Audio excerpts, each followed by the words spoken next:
संबड़ियाल के इलेक्शन ने इस बयानिए का भी तिया पांचा करके रख दिया है कि इमरान खान सियासी तौर पे ख़त्म हो चुका है। इमरान खान आज भी नाज़रीन पाकिस्तान की सबसे बड़ी हकीकत है। मुल्क की सियासत में सिर्फ एक बंदे का सिक्का चलता है और उसका नाम है इमरान अहमद खान रियाजी। उसे जेल की काल कोठड़ी में डालने के बावजूद आज भी इलेक्शन के दौरान डब्बे उठाने ही पड़ते हैं।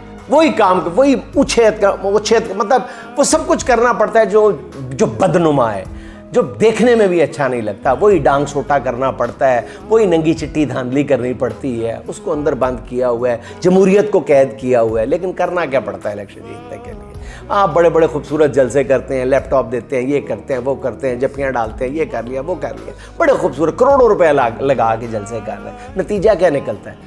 कल पूरे मुल्क ने देख लिया संबड़ियाल में।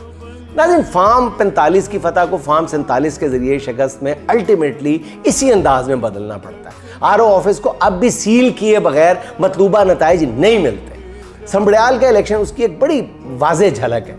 ये अवामी मूड का एक अक्स है कि वोट अब भी अडयाले वाले का, दिलों पर राज अब भी जेल की काल कोठड़ी में पड़े शख्स का।